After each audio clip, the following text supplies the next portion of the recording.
ages, members of the J Area. What's going on? Welcome back to another edition of the J Area Wrestling Show. I am your host, Jose Ramos Jr. And being that recently in the news, we've been seeing a lot about Seth Rollins and Paul Heyman, Braun Breaker, their group that they have been able to form over the past, week and a half or so following WrestleMania 41. I wanted to have the discussion with you guys as to who would you consider to be one of, if not the best faction stable group of all time. Of course, when it comes to a faction or stable, this is meaning a trio of some sort. It has to be at least three or more individuals. There have been so many over the course of pro wrestling history. Immediately, there are certain teams, certain factions that I'm sure are popping in many of your heads. But before we get to the discussion, we're going to get people an opportunity to join the live stream here. Again, welcome back to YouTube. Welcome back to the J Area Wrestling Show. Of course, I don't know if you guys saw, we had a little TikTok uploaded earlier today.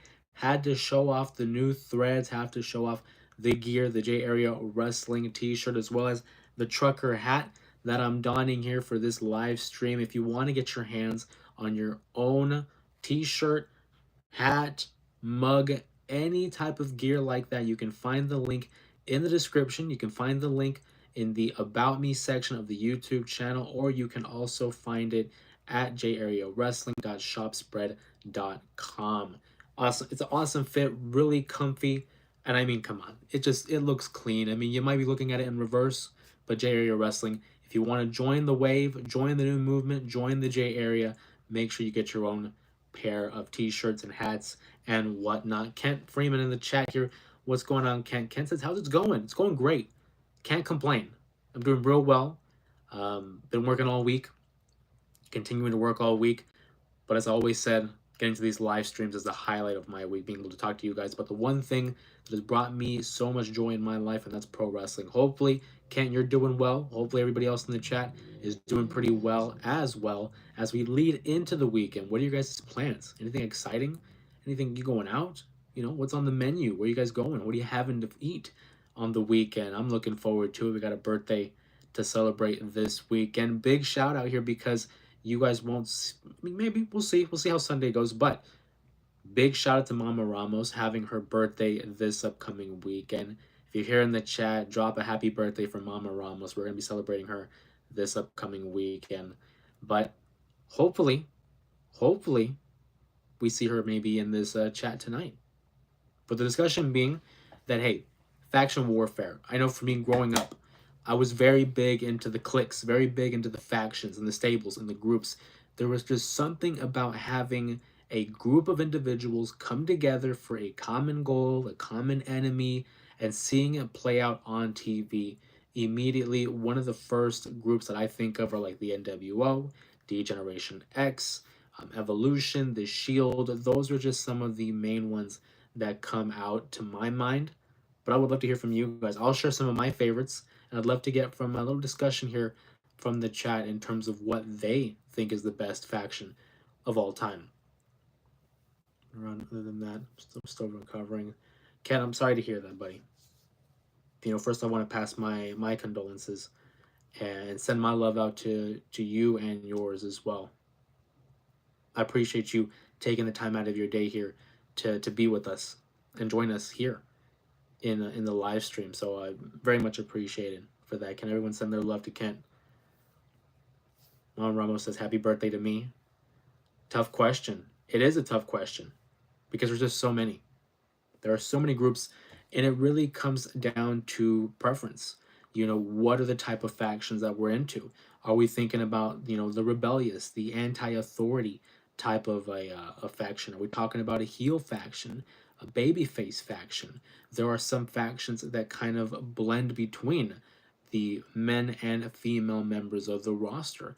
It all comes down to personal preference, and I've always said there is no wrong answer because at the end of the day, it's your answer. It may not be the right answer, but it is your answer. And speaking of answers, Gabs in the chat here says hi. What's going on, Gabs? Thanks for joining us here on another live stream on another Thursday. Kent says happy birthday, Mama Ramos. Nothing but love there. That's why I sent all the love to Mama Ramos. Appreciate that, absolutely. For one, this channel, this stream would not be possible, obviously, without the inclusion of Mama Ramos. Before we even get more into detail about today's topic, I especially want to give a very special shout out to her because early on in the inception of the channel, it was always like, traveling back and forth between, did I want to do sports? Did I want to talk about movies? Did I want to talk about entertainment, sports and entertainment? Well, I've always been a fan of professional wrestling. I've been that since I was a young kid, 2 years old. You guys already know the story. I won't dive too much deep into it. And it got to the point where I was thinking, well, if I want to jump into this venture of, content creation and specifically that of pro wrestling, how is it going to be received by people that I know? Because a lot of my friends or family, maybe they grew out of it, but me, I could never grow out of it. And it got to the point where she sat me down and she gave me one of the two best pieces of advice I've ever gotten. And she said, there's going to come a point in your life where you're just going to stop caring what people think. And so this iteration of the channel, this iteration of my venture here is very much in thanks to her. I when I say the name of the J Area Wrestling Show or the J Area Wrestling Podcast, it always comes back to Mama Ramos because Jay is a nickname of hers, and not many people know that. I will make that public knowledge now on the stream, and so just wanted to take that time to acknowledge her and then wishing her a very early birthday. Grizzly says, for me, because of age and when I started watching and because of representation, the LWO. Rest in peace to Eddie. Still miss you. That's a great answer. I wasn't around for the LWO. I was, I wasn't a person yet. I wasn't born. But again, rewatching it through the reruns, the documentaries, the network, YouTube, the Latino World Order, um, so much representation came out of that, and it gave Eddie Guerrero an opportunity to branch out into a more significant role on Nitro. The significance of the LWO still felt to this day. Rey Mysterio still is the leader of this current iteration of the group. I would have loved to have seen how much more they could have done with that group if it wasn't for the car accident that Eddie Guerrero had suffered. Obviously, him leaving for the WWE back in 2000, accompanied with the car accident, kind of threw a wrench in the plans of the LWO. And now seeing how it's being utilized, there's still a lot of room, I think, for improvement in terms of the group. But I think in the terms of its legacy, the LWO is a fantastic answer. And I love that you referenced it with that being of representation.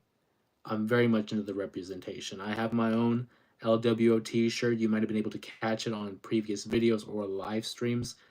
Just the look of it all. I understand it is a parody of the NWO, if you will, but I look at the LWO more fondly than I do the NWO, the New World Order. And I mean, that's a perfect segue, right? Because the NWO, the New World Order of professional wrestling, is certainly one of the most influential groups of all time. Say what you want about Hulk Hogan, Kevin Nash, Scott Hall, and the hundreds of members in that group, but it is one of the most influential groups of all time. Cool ring, entrance, cool music, the t-shirt's a classic. Um, you would be very hard pressed to not find a casual fan, maybe not even a real wrestling fan, but just it's difficult to not imagine that people have seen that t-shirt or know of the NWO. Could they be considered the greatest faction of all time? I certainly would think so. I do think, though, the second half of its tenure in the WCW, because of the oversaturation of members, because of controversial issues like the finger poke of doom, the political backstage issues in WCW kind of provide a little bit of a sour taste in my mouth, at least when it comes to the NWO. But I do believe it has earned the recognition of being one of the most influential groups of all time. I'm going to go back to the chat here. It made me happy and felt seen People who looked like me do something that I love is awesome. Again, to piggyback off of that and off of our previous comments about the the LWO, I think also is great. You talk about being, felt being seen and having that representation. It was nice because you weren't having people like you or people like me being relegated to, to the side, not being significant, not being important. They were getting classic TV time. They were getting classic matches. And again, a group that we still talk about to this day. Representation, very much important. Ken says NWO was a ripoff, so I can't see it. To be fair, yeah, because it was a ripoff of like something in Japan, a Japan group that was, again, very influential. But I feel like a lot of things are kind of ripoffs of one another. You can literally name any wrestling gimmick or group, and there is a sense of familiarity. There is a sense of a knockoff, if you will. Some people can argue Evolution is a knockoff of the Four Horsemen. DX, maybe a knockoff of the NWO, albeit a different tone, but you can see it was a direct answer to that. So many different gimmicks and characters. Hulk Hogan, people said is a ripoff of, superstar Billy Graham or Jesse the Body Ventura. There's so many um, things in pro wrestling that could be considered a knockoff of one another. But you're very valid. You're right, Ken. The NWO technically was inspired by a group in Japan. What's going on, Dion? Appreciate you. What's the topic tonight, my boy? We're talking about factions. Seth Rollins and Braun Breaker and Paul Heyman are seeming to group up together as the new dominant force in the WWE. So we're talking about some of our favorite factions of all time, some of the greatest stables. I want to hear from you guys. I want to hear from the J area in terms of what you believe is the greatest group of all time in pro wrestling. In the title of the stream, it says WWE faction. WWE. Doesn't necessarily have to be. It can just be pro wrestling. We put it in the title just because. What was the Freebirds a knockoff of? Okay, maybe not everything was a knockoff, but a fair amount, is a knockoff. If you see being a third, I've seen reports, and again, we can't trust them 100%. It's a good way to kind of gauge where the story is going. But there's been reports saying there's not going to be a third man or girl. Maybe Becky Lynch. I've always said that Becky Lynch would be an interesting prospect in this group. Right now, there's no indication that it would be a third individual. Maybe they just keep it at Braun and Seth. If there was, I would kind of like to see Austin Theory, because there is this comparison of evolution. Braun Breaker's the Batista. Seth Rollins is your Triple H. Ric Flair, that's the Paul Heyman here. Austin Theory could be that Randy Orton. I think he has the look. He certainly has, the youth. I think he has the potential. I would like to see Austin Theory, and correct me if I'm wrong here, but I believe that Seth and Austin Theory have a little bit of history back all the way to the Thunderdome era, maybe even pre-Thunderdome era. I kind of would like to see Austin Theory, but it's an interesting topic when it comes to him because he's been associated with Grayson Waller for the better part of, a year and a half. So to take him from one tag team and to stick him into another group, maybe that's not the best option for Theory. But when you pair him up with someone like Seth, Braun, and Paul Heyman, I think that's way more beneficial than, with all due respect, Grayson Waller. Nothing against Grayson, but it's like you're talking about Seth, who's one of the top guys now. Paul Heyman, who is number one, if not number two, the greatest manager of all time, and then a dominant force in Braun Breaker. I would love to see Austin Theory a part of that. The best should have been Dean Malenko, Benoit, Eddie, and Perry Saturn. Yeah, I mean the Radicals, when they came into the WWE, instant impact players, four men from WCW who weren't getting enough shine. They weren't getting enough attention. They weren't getting enough praise or opportunities for that matter. So much hype, so much potential between those four. Unfortunately, Eddie Guerrero gets that injury the very first night there in the WWE. And you look at the careers between Eddie Benoit, Perry Saturn, and Dean Malenko. all really short careers in the WWE if you think about it. Dean Malenko coming in 2000, by 2001 wasn't really wrestling anymore. He was relegated back to like a producer type of a role. Perry Saturn, again, maybe 2 years if lucky, but then he had that moppy gimmick because he took his liberties with an enhancement talent. Benoit and Eddie both tragically passed away at young ages. Benoit was only there for nearly 7 years, or maybe a little over 7 years. Eddie there for under 6. It's crazy to think what could have been, with all of those guys. Great answer. Would love to see Austin Theory get serious. Absolutely.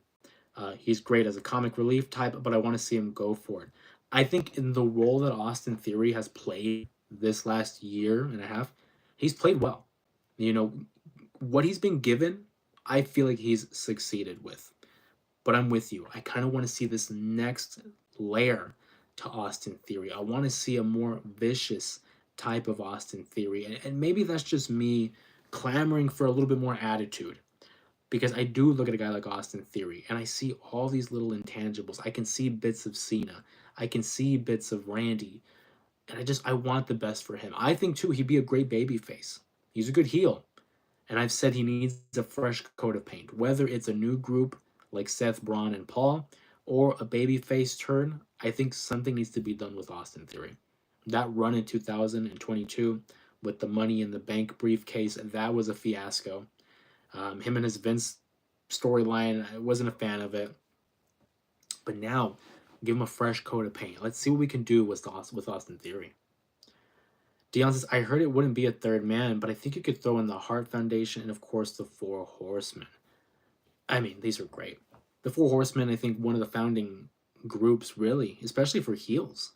When you had guys like Arn Anderson, Tully Blanchard, obviously Ric Flair, and then the fourth member, kind of gets rotated between people like Ole Anderson and Barry Windham.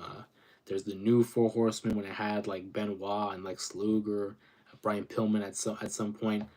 But the Four Horsemen, just the concept of itself, yeah, really is one of the better stables of all time.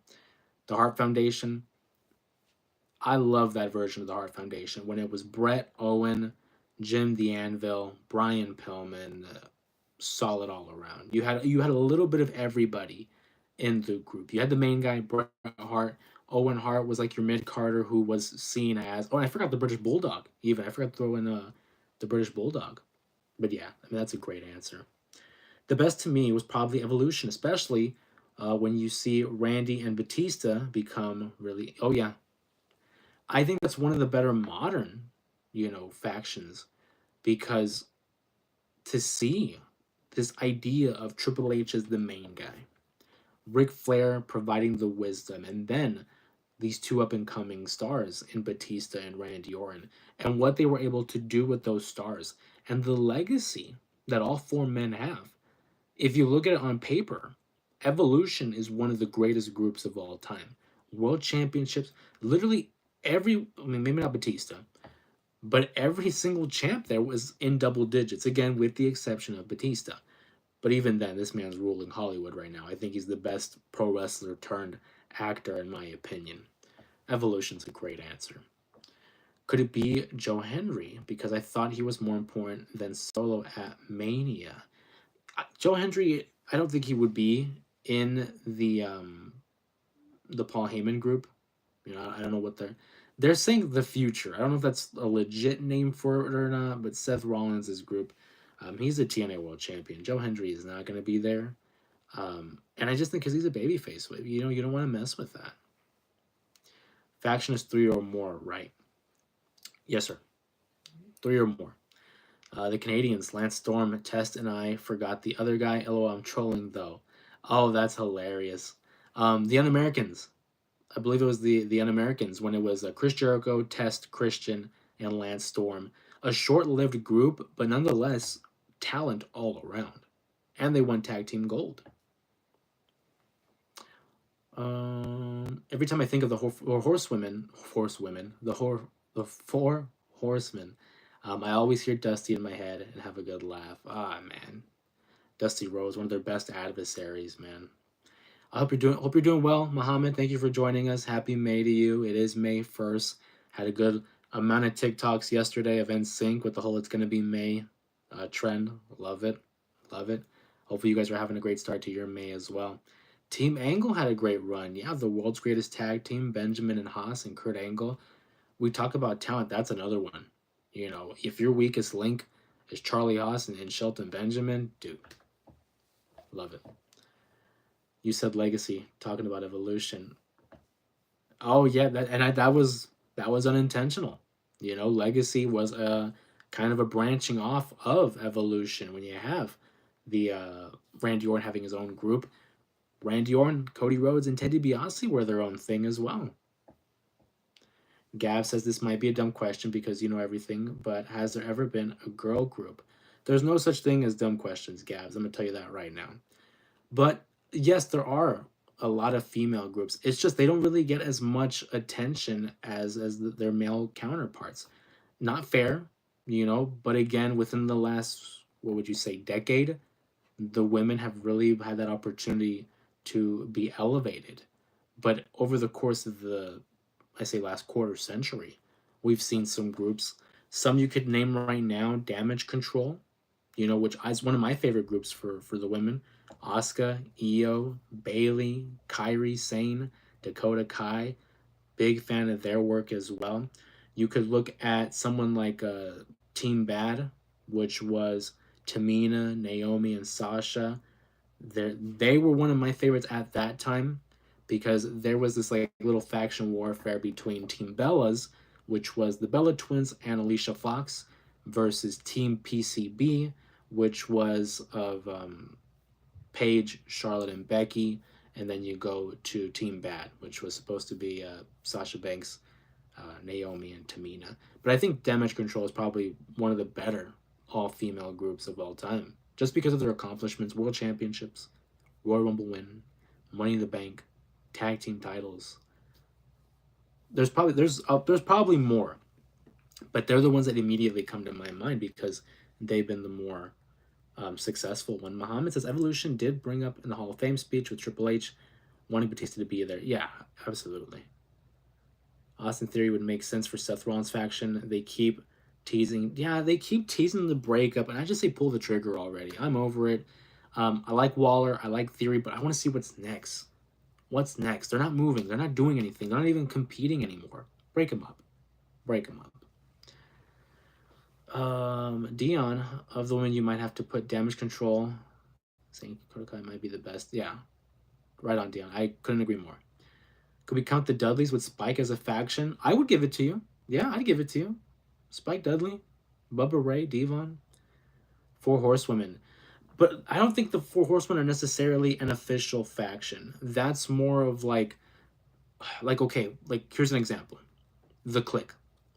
Back in the 90s, there was an unofficial group, The Click, where it was Shawn Michaels, Triple H, Diesel, Razor Ramon, and X-Pac, or the 1-2-3 Kid.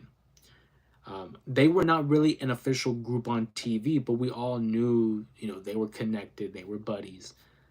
I look at the Four Horsewomen like that. They were never really an official group. It's just they all came up together and were like that next wave of talent for NXT.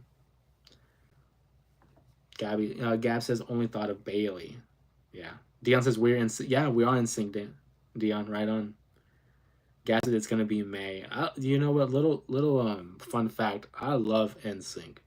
I grew up as a kid in the early 2000s, and NSYNC was always playing. I just grew up like in Justin Timberlake, truth be told.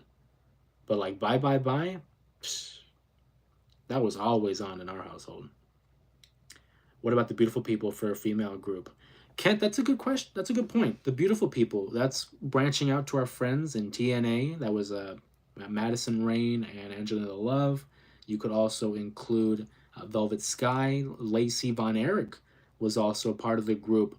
You could definitely incorporate them. Yeah, absolutely. Give Kent his credit there for shouting out for TNA, the Beautiful People. Yes, the Dudleys with Spike as a faction. They had a whole family. Sign Guy Dudley. There's other names that I can't really say on stream, but if you look back at the history, there's a bunch of them. Keep them at NXT. It's as simple as that. Who would make a great faction that's from this era? Three or more if you had to pick. Dion, that's a fantastic question. If I had, and it's like, for me, I'm trying to build a faction that would benefit everybody. I don't want to throw people together like, oh, Roman, Cody, CM Punk. Like, no, I don't think that's how it should work. I think it should be somehow beneficial for everybody. I think they've already nailed it on the head with Seth and Braun Breaker and throwing Austin Theory. That would be perfect for me. But that's cheating. That's a caveat. Put that off to the side. Who else could we have in a similar position? So, with that being said,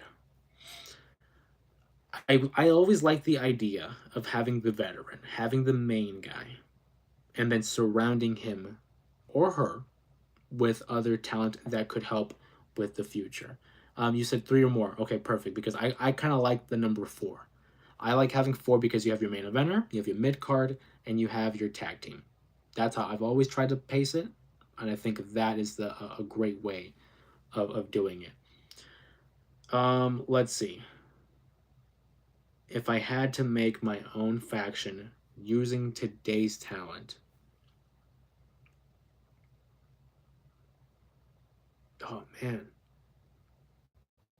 these are great questions because it's like you don't really necessarily think of them like by yourself. You kind of have to be asked. So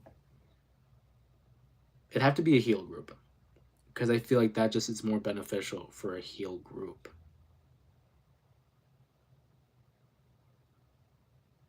I'm just so stuck on the Seth, Braun, and Austin theory because that would be my ideal team. Dion says Chad would be my veteran. I really have a feeling Logan will beat Jay. He's not beating Jay, John. More like I'm giving you money exposure to give you. Yeah, no, he's not. He's not gonna beat him. There's no way. Jay just won the title. He just won the title. That's not happening.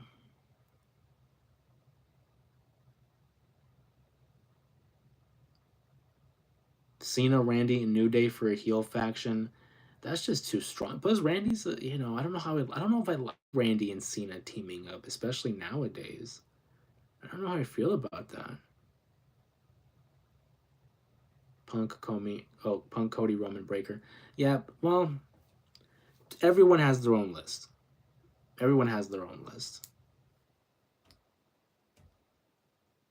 But I'm trying to think of people that like don't really get as much. Okay. This might be cheating because he's kind of off TV. He's injured.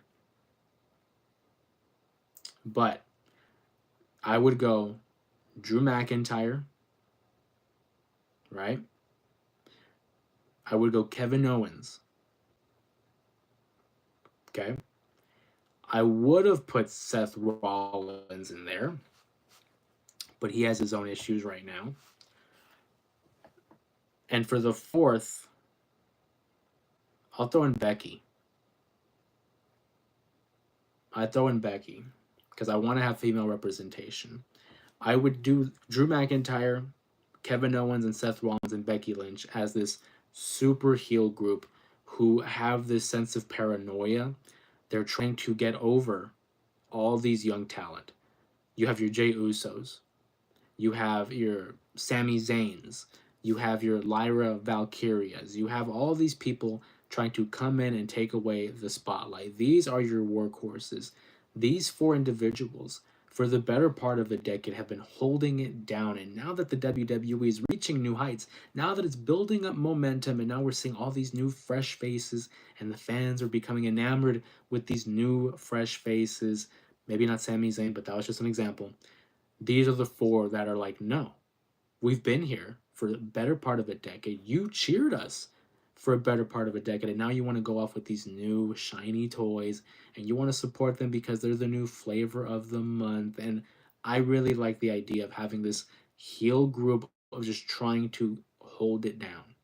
We're not going to allow these new faces, these pentas, Phoenix, Aleister Black. We're not going to allow all these new people come in and profit off the last 10 years of us, busting our ass.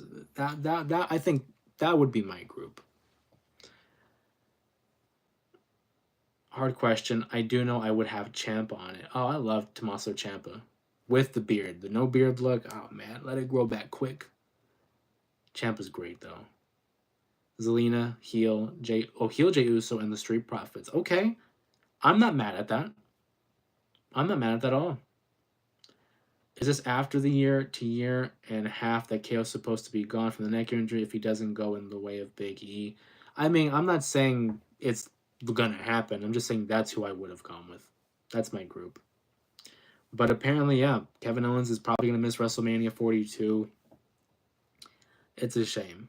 You know, if this is the last of Kevin Owens, man, his last match on TV would have been against Sami Zayn, his real life best friend, having a match in Canada. Man. Bronson Reed, Braun Strowman, Braun Breaker, and Rusev. Hey, you had a bunch of Brauns in there. Oh man, one more Braun, we would have been breaking it down. Rusev, that's a strong team. I would hate to face them. That's a strong team. I need R-Truth in my team. He's hilarious. Oh, R-Truth is great. But it's like with R-Truth, Gabs, I'm just saying it could still work with my group because R-Truth has been there for a decade plus too. He could be in the background joking around like, yeah, you know, like pretending he's a part of the team because he's been there for a minute too. So I love R-Truth though. I joke around that there are some people that should not be in the Hall of Fame. I gotta say R-Truth is going in the Hall of Fame. One, because of longevity, because of entertainment, but because he can go. You know, people forget that Ron Killens, former NWA champion back in TNA, the early days of TNA, Ron the Truth Killens. I mean, R-Truth, give him his credit. K Quick, he'll be a Hall of Famer. Who inducts him? Maybe his hero John Cena.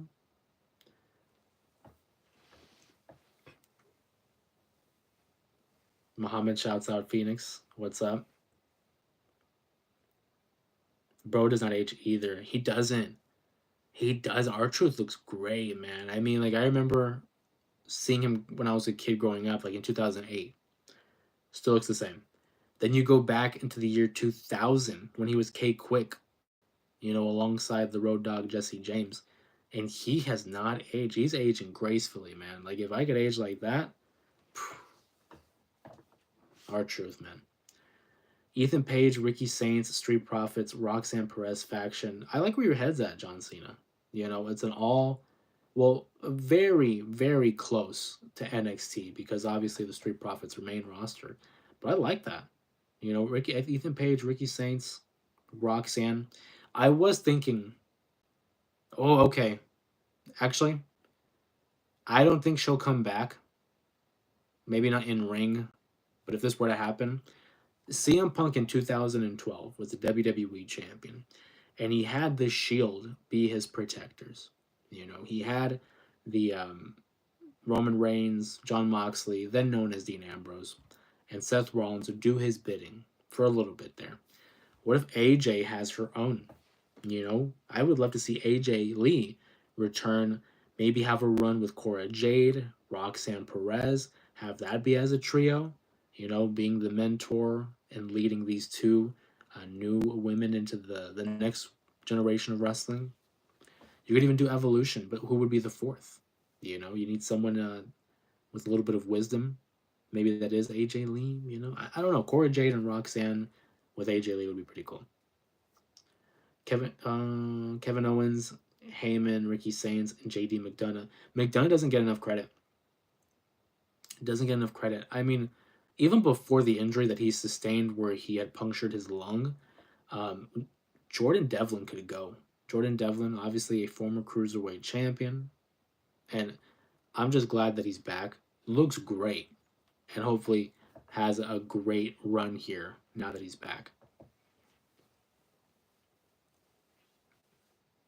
But Kevin Owens with Paul Heyman would be sick. The promos, you know, like who would talk? Both guys are great on the microphone. Ricky Saints has all the charisma in the world, and JD, like I said, he can go. He can go in the ring.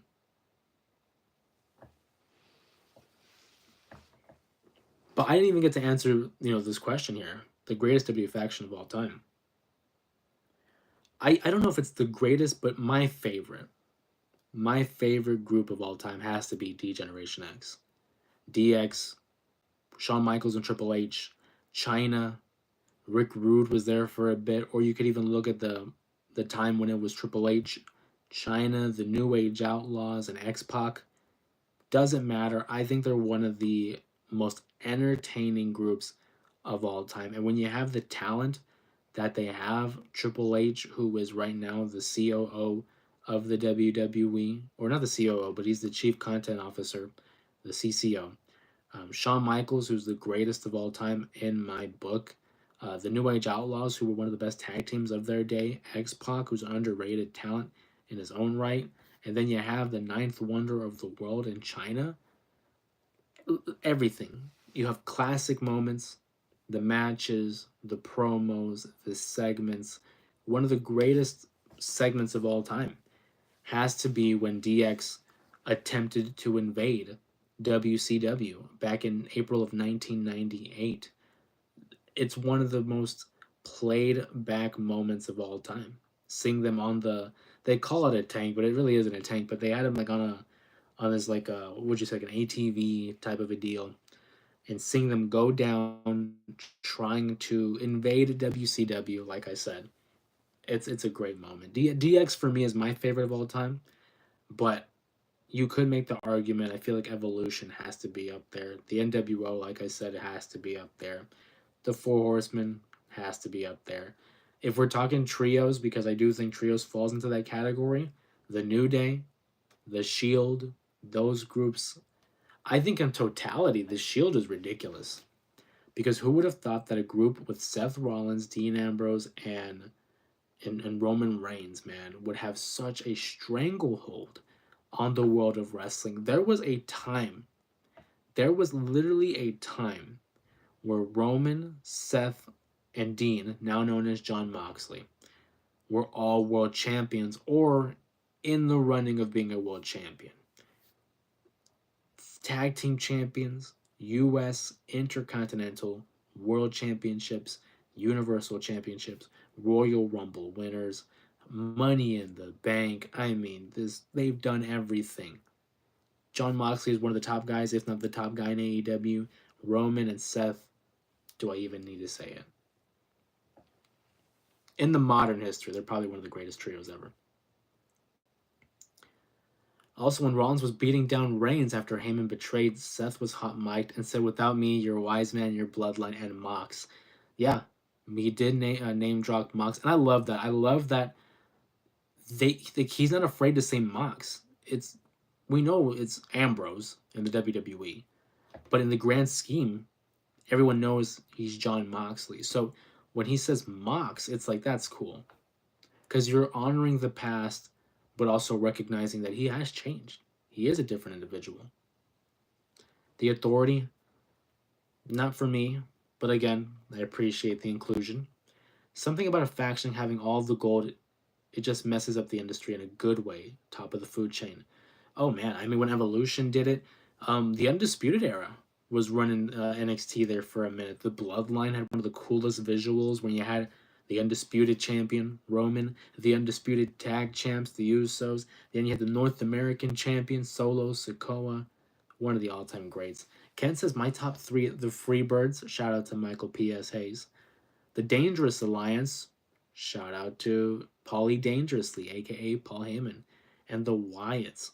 The Wyatts is a good call there. You know, I feel like of the three, the Wyatts, man, I don't want it to sound disparaging, but it's like they didn't really accomplish that much on paper. But legacy wise, I mean, the Wyatts, love their matchup against the Shield. I absolutely hated them, but if we talked about factions, the Nexus. The Nexus could have been such a bigger deal. You know, at SummerSlam 2010, if they would have beaten Team WWE, I feel like the Nexus would have had a more successful run. But the Nexus with guys like Wade Barrett, Daniel Bryan, even though he wasn't there for much long, Justin Gabriel, Heath Slater, Michael Tarver, Skip Sheffield, David Otunga. I'm probably missing a couple more. It could have been a lot more.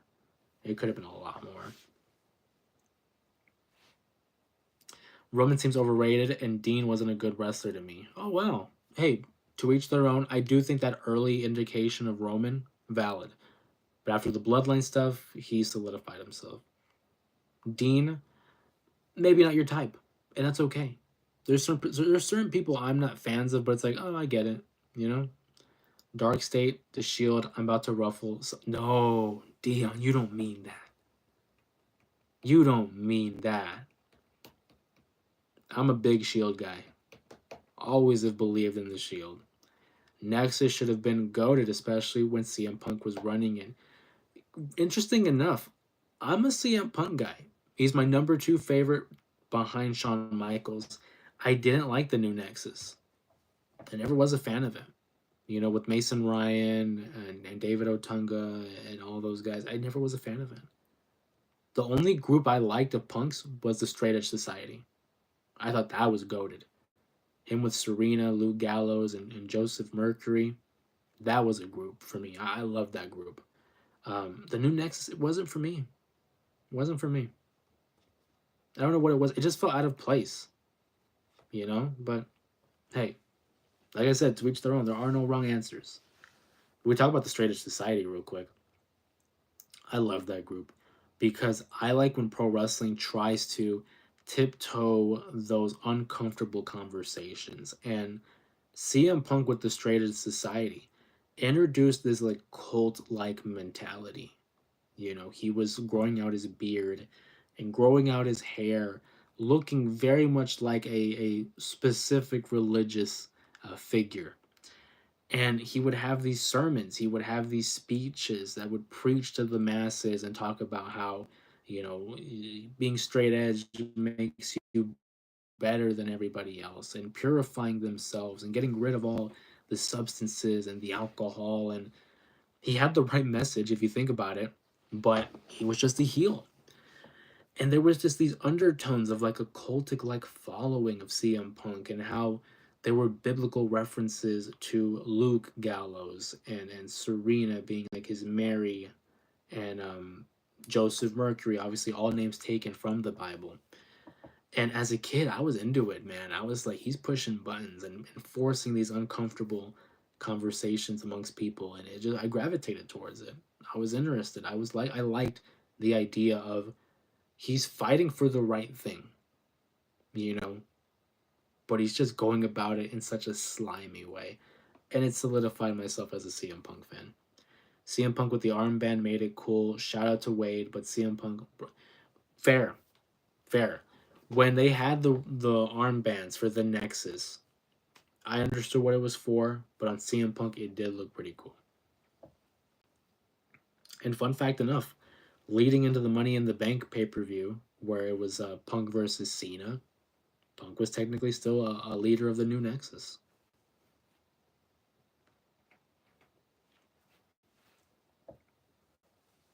But yeah, go ahead and drop them in the chat, guys. Let me know. What is your favorite faction of all time? Maybe it's not the best faction of all time, but I want to hear from you guys. What are some of your favorites and why? Why is that? What gravitated, what brought you towards that group? Kent, again, going back to TNA, I love it. I think the group that dropped the ball the most was Aces and Eights. You know, TNA, under the Dixie Carter regime, had a lot of misses. Had some hits, but a lot of misses. I thought there was potential with the Aces and Eights storyline. They obviously took a lot of inspiration from the Sands of Anarchy show.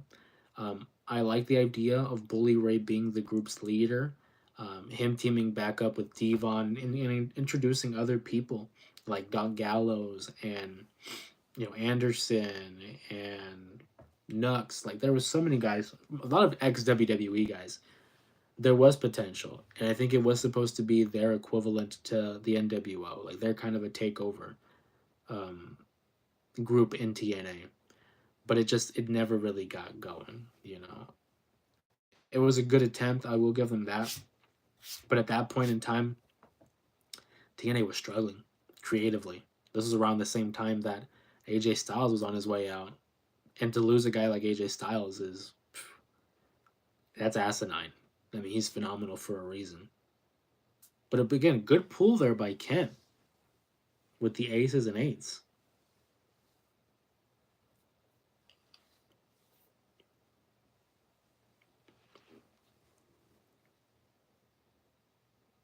Thinking about trios, I mean, you could even argue Team Extreme with the Hardy Boys and Lita. That's another trio, a very influential trio in our household. My brother and I have talked about it before at length. The Hardy Boys, very much an inspiration for us. I think the most popular is the NWO because it's still trending to this day. And whether or not you want to give them credit, they are very influential. I mean, look at the Bullet Club.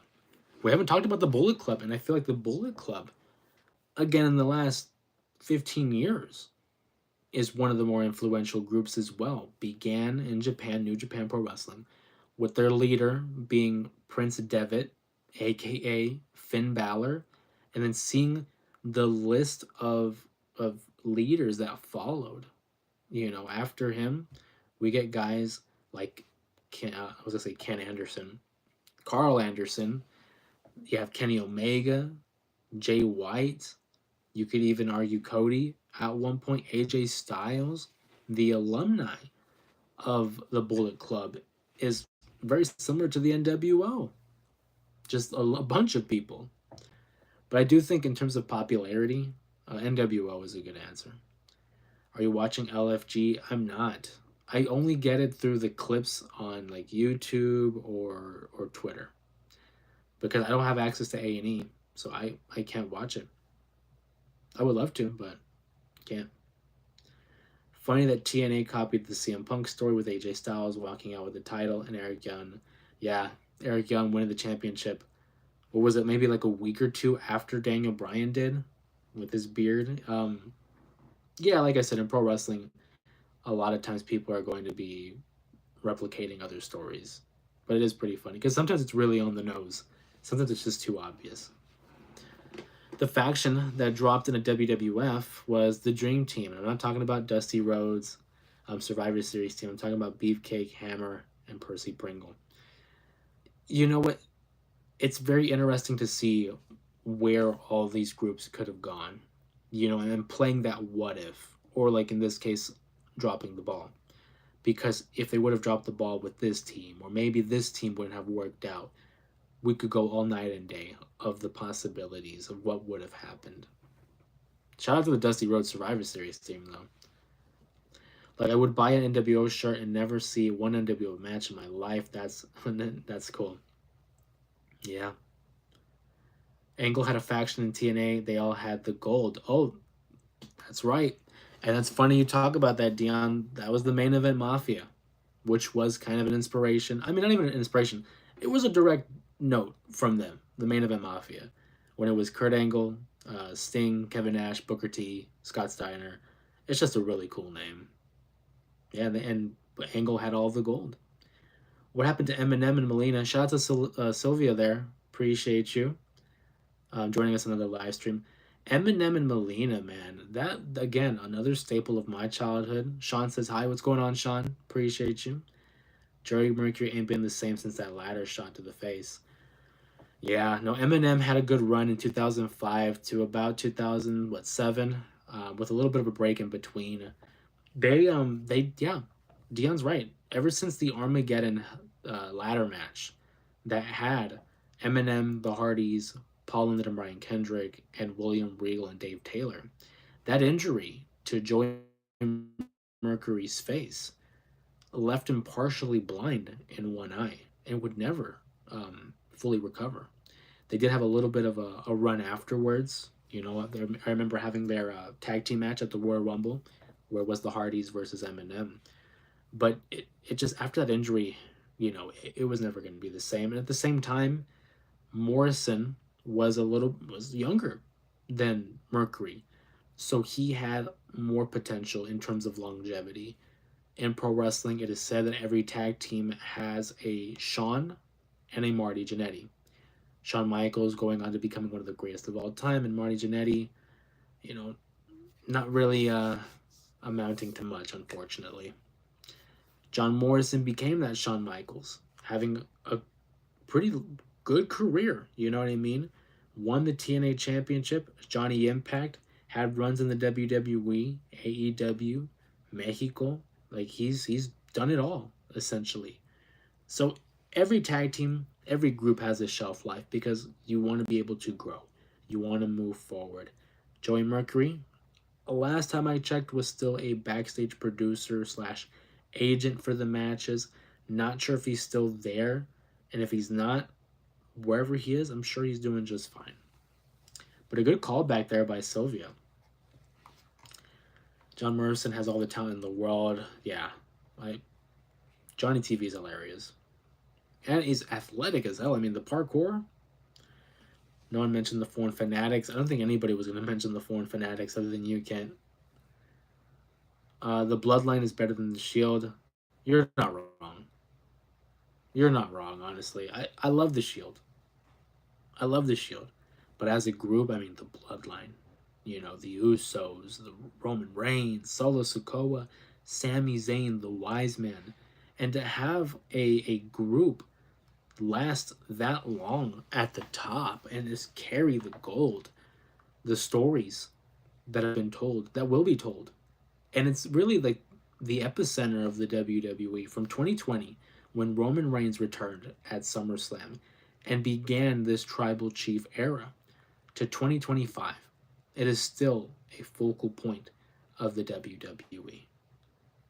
We forgot about the Judgment Day. That early Judgment Day with Edge, Damian, and Rhea. Oh, I would have loved to have seen where they would have taken that.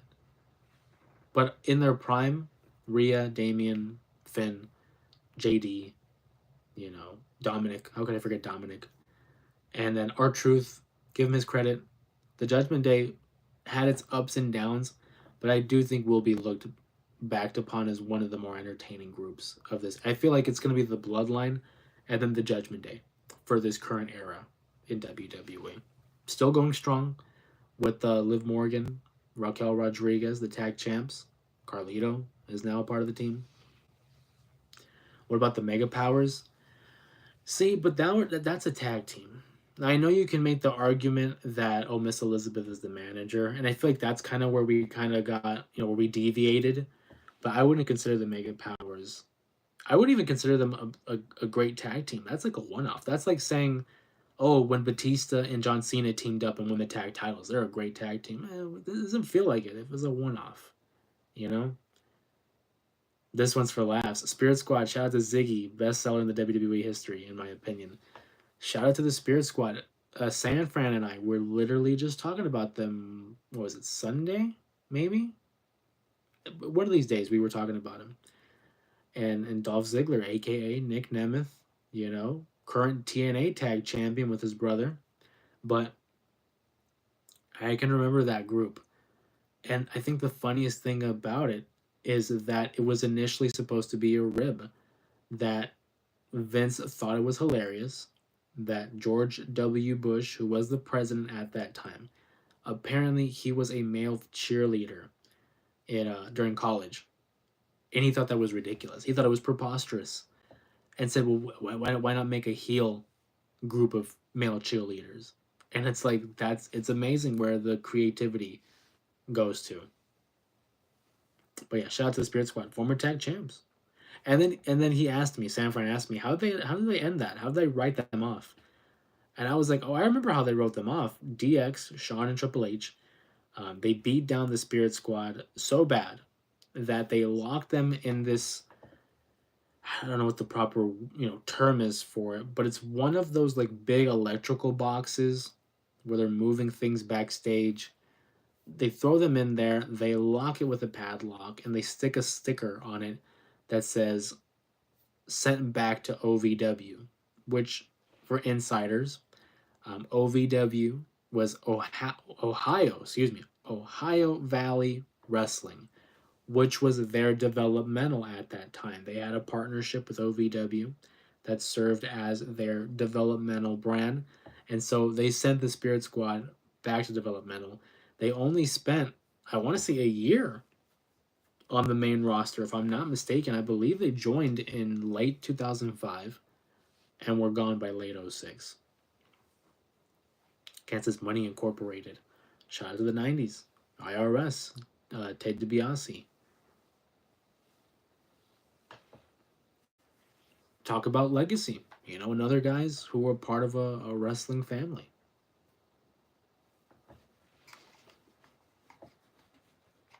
a lot of great names, a lot of great teams have been shared because there's just so many, you know. And again, it doesn't have to necessarily be specifically designated to the WWE. We've had some names from TNA, WCW. I'm surprised we haven't said anything in AEW. What are our feelings on the Elite? You know, Kenny Omega, Hangman Adam Page, the Young Bucks, Cody Rhodes. You know, back when they were a thing back in AEW. Of course, an extension of the Bullet Club. We haven't talked about them. I feel like the Elite, for the modern day of pro wrestling, should be in consideration as maybe not one of the greatest of all time, but one of the greatest in the modern era, I think. And just again, the influence that the Elite have had over the WWE. Sorry, not over the WWE, over pro wrestling. My favorite from the Indies is Doomsday. I'm honestly not familiar. You learn something new every day.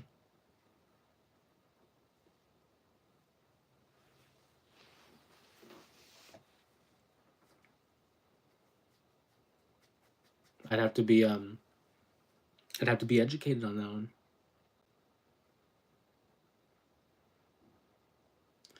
But again, for those of us who are just joining the live stream, if you're just popping in, my name is Jose Ramos Jr. This is the J Area Wrestling Show. We talk about pro wrestling. And if you've been wondering about what shirt I'm wearing here, it's the J Area Wrestling t-shirt. I also got my trucker hat. You can find this in the link down below, or you can find it in the About Me section of the YouTube channel, or you can just go ahead and check out J Area Wrestling shopspread.com and get your hands on your own merchandise of the J Area Wrestling Show. It's a real comfy shirt. I'm not gonna lie to you. It's one of my favorite shirts, actually. Not just because it has our name on it, but because of just the comfort. It's ridiculously comfortable. I'm gonna buy more gear as well. I'm gonna probably end up picking up a bucket hat because I love the bucket hat. I'm gonna probably pick up a mug or some sort of like a tumbler or something like that so I can drink my water. I'm a big water drinker. Maybe get another shirt. I really want to get this one specifically, the blue and red, because they are my two favorite colors. Red and blue. For Raw and SmackDown, of course, as well as because I'm a big fan of Spider-Man. For those who don't know, my favorite hero of all time. So I had to pick up my own set of merchandise. And as for the hat, I'm a big hat guy. I wasn't always a big hat guy. Growing up, I used to do stuff with my hair when I had hair. I was a spiker. I liked to spike my hair back as a teen. And then once it got to the point that I realized I was thinning, couldn't really do much with it. And I only started wearing hats more since I shaved my head. Not because I want to hide it. I don't care, but just because it adds a little bit of style to it. Warriors and Niners colors. I see. That's a happy coincidence, Gabs. We talked about that too. My family and I. It was a happy coincidence. I didn't intend that. I've always liked red and blue. So having the Warriors represent blue and the Niners represent the red, even more of a reason to like it. And if I could incorporate orange for the Giants, I would. But orange is okay. Not really my favorite color, but I have nothing against it. Shy Guy 35 says what's up. What's go? Oh, Shy Guy. Smoothest voice I've ever heard, bro. I love it. I appreciate that, man. Thank you for the super chat as well. I'm not gonna lie to you. Sometimes it's difficult to take a compliment. Some people tell you things like, "Oh wow, hey, I like the shirt," or "Hey, nice shoes." But I think one of the best compliments could have ever gotten is on my voice, because I'll be transparent. I've been insecure about my voice, and I feel like we all are to an extent. I don't think anybody likes hearing themselves speak, and if you do, you might be in the minority. I don't like listening to myself. When I first started doing this, editing videos was difficult because I just didn't want to hear myself speak. I would have the volume turned down low because I didn't want to hear it.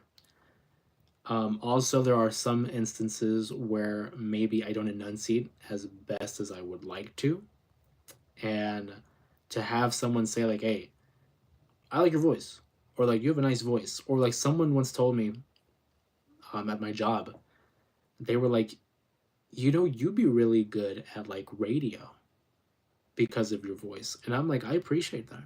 I genuinely do. I think it's an awesome compliment because there's some things you can't change. If someone were to compliment you on your style, it's like, well, you can evolve, you can change your style, but you're kind of stuck with your voice. So, Shy Guy, I appreciate that. Yeah, but man, you got blessed with the soft tone, perfect to listen to when winding down from a day, man. Well, hey, you know, and I feel like maybe it's because I'm with you in that regard, because I'm working, 6 to 3 in every morning, 6 to 3, depending on the day. Maybe I get out early, maybe I go in early, whatever. But so I like to wind down, come home, make something to eat, watch a little bit of TV, maybe get a workout in if I have the time and energy, come out here and hang out with you guys. So for you to say like, hey, it's perfect for winding down, I'm winding with you. And maybe that's why it works.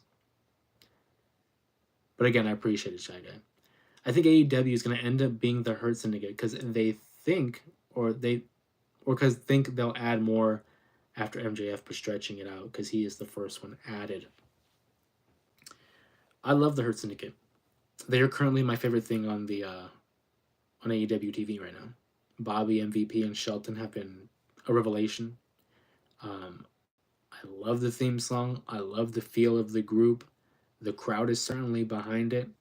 I think they probably will go down as one of the better groups for AEW. I'm hoping so. I'm hoping for some kind of push for Bobby because Lashley's a beast. He's always been a beast. And talk about not aging. This guy hasn't aged either. If anything, he's looking younger. Kind of late, but the Nation of Domination. A great, last edition here, with Farouk, um, The Rock, D'Lo Brown, Mark Henry. That's a great call. I love that. Bobby is one of my top 5 wrestlers, so I'll have to go with the Hurt Syndicate as well. It's a great pick. And I love that Bobby's in your top 5 because Lashley doesn't really get a lot of recognition like that. People always say that, oh, Bobby's great. Bobby's a beast. But for him to be in your top 5, hey, one, that speaks to Bobby Lashley, but that speaks to me about you and your taste. I mean, that's a great pick. I've always said that I'm so happy to have seen the moment where Bobby Lashley spears Booker T, after he wins King of the Ring. We got to see that live. I hold my hat on that. Love it. But Bobby Lashley has always been cool.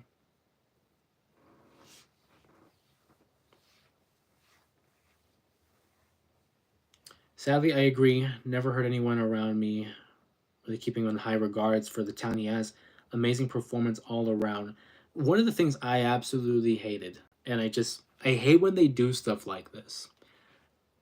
But I believe it was 2022. Bobby Lashley was the WWE champion. He goes into the Elimination Chamber matchup and he gets attacked by Brock Lesnar. And he is ruled unable to finish the matchup. He's unable to finish the matchup. And they essentially pull him from the match. So he loses his championship without losing his championship. And Brock wins the match. And doesn't even get a rematch, doesn't get anything after. And I'm like, for a guy like Bobby Lashley, who is there all year, he's not like Brock, who has the part-time schedule. To lose that championship without losing the championship, I hate stuff like that. They did it to CM Punk in 2008 when he lost the world championship in the championship scramble because Randy attacks Punk, and so Punk is unable to compete. So he loses without losing. I hate that. If you're a champion, you should be beaten, decisively. And if they aren't, if it's like the Lashley or Punk situation, then that opens the door for a championship match down the road, and in neither way did they pay that off. So that's my biggest thing with Bobby Lashley, is they had him lose that championship without losing it. Bobby is a beast. After I seen him do the flip into the cage and break Oh wow, yeah. During the Umaga feud. Great callback. Yeah, that was a fantastic moment. Yeah, that broke my heart. Cheap ways to gain the title in my eyes. Literally. Literally. And it's like for a guy like Brock, where it's like, did he even need it? They just unified the championships between him and Roman for a main event that I didn't care for. Roman and Brock, I'd seen that movie played so many times. I didn't care for it. I will say the Last Man Standing match at SummerSlam a couple years back, that was great. I like that. But the WrestleMania matches, I don't care for them. Because again, we've seen it before.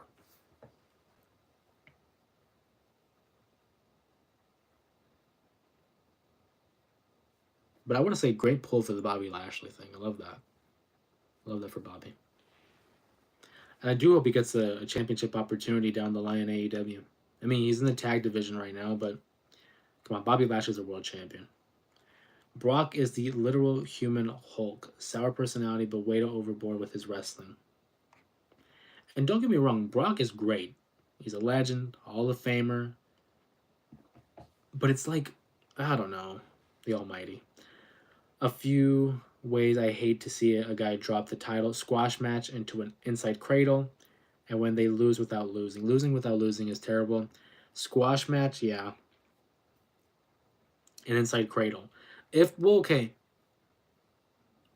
I'm okay with an inside cradle if done right. Because sometimes you can catch someone off guard. If it's like a 30-minute matchup between two stars and it's just back and forth, and you can't get someone to get the upper hand, and so out of nowhere, the inside cradle hits, then it adds a level of surprise. Like, whoa, like, hey, this match could have ended whenever. I don't like the idea of a squash match. I don't like that either. I guess just depending on who, but for my money's worth, I wouldn't do it. I think a champion should lose decisively. Otherwise, it might cheapen the new champion, I think. Bob the Lash. And what do you think of the sisters? Don't do this, Muhammad. The sisters angle back in 2017. Yeah, when they had Bobby Lashley and his sisters, they were these enhancement talent, uh, dressed up in drag, essentially. Funny enough, one of them was Max Caster, now known in AEW as a former member of the Acclaimed. Yeah, it's better to just leave that in the past. It's something that I don't think a lot of people will forget. Unfortunately, it is something I won't forget, even though I almost did, but you reminded me. No harm, no foul. But it's something better left in the past. But thank you for the comment.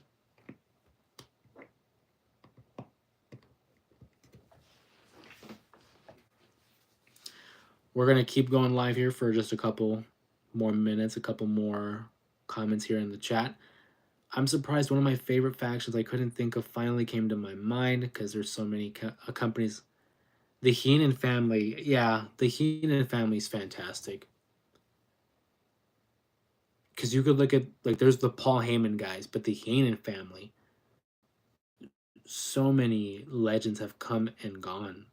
And I think the defining quote from Bobby Heenan was that you listen to me, you go to the top. You don't listen to me, you're never heard from again. It's just one of the most iconic sayings from any manager. And that's why I've always said, depending on the day, Bobby Heenan and Paul Heyman, neck and neck for the greatest manager of all time. Shy Guy shares their top 5. I love seeing everybody's top 5 because it gives me an idea of what your guys' preference in pro wrestling is. Number 5, Rey Mysterio. Love it. Love it. Number 4, AJ Styles. Incredible. Phenomenal, even. Number 3, Samoa Joe. Oh, you're like Joe over Styles. Number 2, Bobby Lashley. Number 1, Rob Van Dam. A solid list. And I'm fortunate to say I've seen all 5 of them wrestle. So, that's a bonus. Thank you for sharing that, Shy Guy. That's awesome.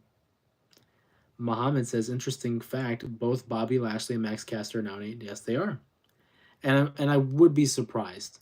I would be surprised if they don't acknowledge their run-in, during the Lashley sister storyline. They have to. The internet already knows about it. They've been asked in interviews. So It's gonna happen.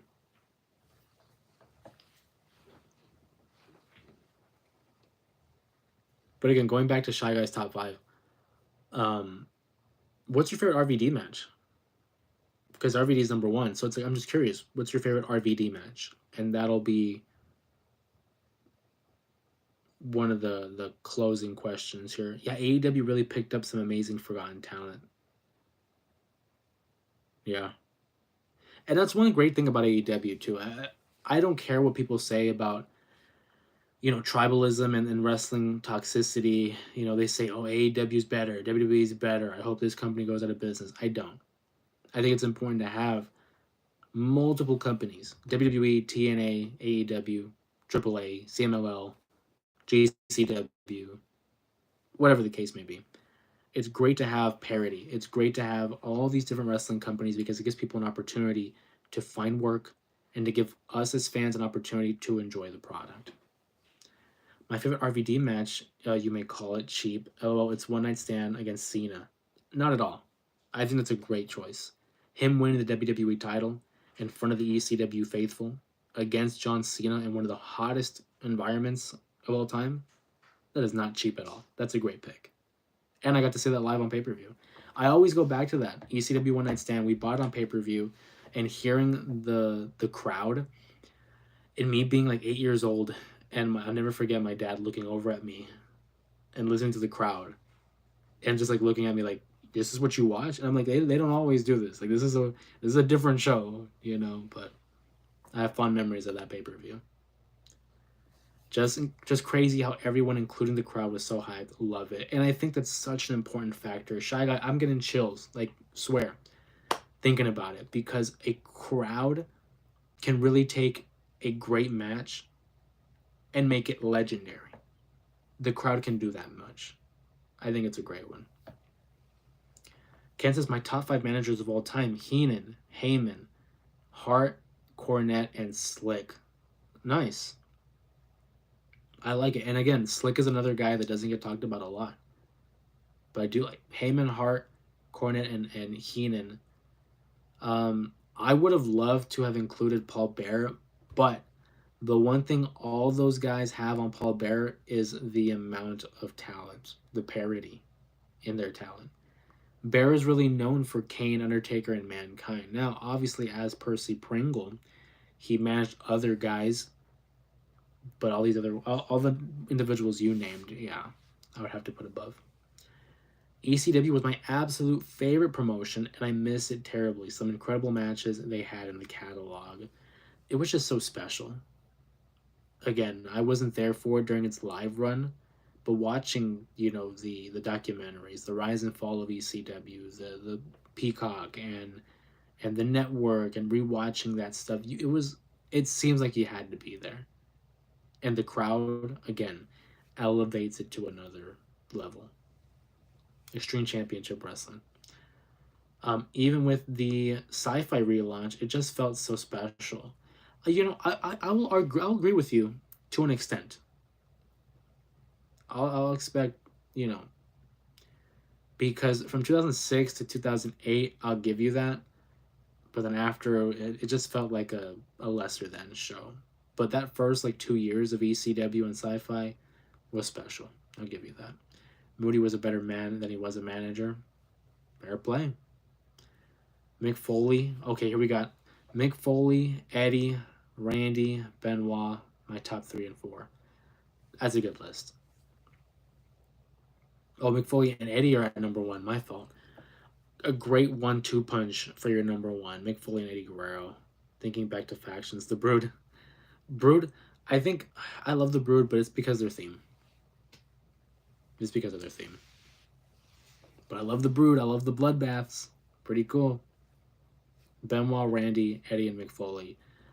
And that's why I love seeing people's top 4, 5, their lists, because I feel like it gives you an idea of like where they are at with their fandom. And you like Mick and Eddie, I'm gonna tell you right now, and then Randy and Benoit, you and I have a similar taste then, because I love both of those guys. For people in the chat who maybe don't know my top, my I guess top 4, at number 4, I would put It changes every now and then. But my top three are solidified. Number one, Shawn Michaels. Number two, Eddie Guerrero. Oh, I'm sorry, no. Number two is CM Punk. Number three is Eddie Guerrero. I love Eddie, but I got to put Punk just above him. So Shawn, Punk, and then Eddie. And at number four, it kind of varies between guys like The Rock and The Undertaker. Ray is also there, but sometimes The Rock falls in and out. You know, Muhammad says Eddie Guerrero, Jeff Hardy, Punk, Shawn, Jericho / Orton. Dude, I mean strong. These lists by Grizzy, is that Grizzly or Grizzy? Grizzy and Muhammad, Shy Guy. These are strong lists. Kent with his managers, strong lists. Hey, we got someone. Ellie, my favorite RVD match is when he fought Benoit at SummerSlam 2002 for the Intercontinental Championship. Very underrated match. It was for the IC title. Yeah, I remember that because it was like Stephanie and Eric Bischoff battling for who would get the IC title on their brand. Love it. That's great. I like the. I'm not saying it's my favorite. I think my favorite RVD match might be the Cena one as well, but I do think his matchup against Eddie Guerrero, the ladder match for the IC title back in 2002, I love that one. His matchup with Jerry Lynn in ECW, that's a classic in its own right. If you guys haven't seen it, look it up. Jerry Lynn and RVD. Other than that, those are the ones that immediately come to my mind. All great picks, man. These are, like I said, these are strong picks, man. That's why I look forward to these live streams, because I get to see your guys' preferences and get to know what you guys like. And I get to share what I like and having the conversations. Come on. Come on. EC dub. I'm going to go ahead and start bringing it to a close, guys. A couple more here. And if Mooney would have used one gimmick as his name instead of two, more people would be more recognized with more talent. He only went as Paul Bearer as Taker forward and Pringle beforehand. Yeah, it's always about that consistency, I suppose. But his best work, or his most notable work, was with the Bearer name. Taker, Kane, and Mankind. That's a strong trio. Taker, Mankind, and Kane. Tough to beat that. But we're going to start bringing it to a close here, guys. I want to thank you guys for joining us again on a Thursday live stream. We got to talk about pro wrestling. We got to talk about the greatest factions of all time. Had a little bit of discussions of some of the greatest of all time. I got to see some of your top fives. That's awesome. Shy Guy says, I'm glad I stumbled across you, man. Definitely going to tune in more. Have a great night, my friend. Great. Hey, pleasure to meet you as well. Shy Guy, appreciate you. Thank you so much for joining. Thank you for the compliment, by the way. Honorable mention to Bray Wyatt. Rest in peace to Bray Wyatt. I want to show some love to everybody in the chat here as well. You guys made it awesome. Appreciate the conversation and for including your guys' voice in our rankings of some of the greatest factions of all time. Again, big shout out to Mama Ramos celebrating her birthday this upcoming weekend. And I just want to thank you guys for joining. Thank you for the birthday wishes for her as well. I hope she got to see most of them. The next stream, more likely will be on Sunday. More like keep an eye on the channel. Make sure you guys turn on your notifications so you can see. It'll probably be like an earlier stream though. It might not be as late as this one. Maybe somewhere between the 4 to 6 o'clock hour Arizona time. That'll give you an idea. But again, I try to update on the YouTube channel and on the community posts. So Sunday, I will see you guys next. Appreciate that. Gab says, welcome, Shy Guy. Welcome, Shy Guy, to the family. Welcome to the J area. We'd love to have you. Thank you, Muhammad, for the birthday wishes from Mama Ramos. Nothing but love, guys. Thank you all so much. Hopefully, you guys enjoy your night. Enjoy your weekend. We will see you all again this upcoming Sunday. Everyone, have a great night. Have a great day. Be safe. Be cool. We'll see you guys on the next one this upcoming Sunday. All love, guys.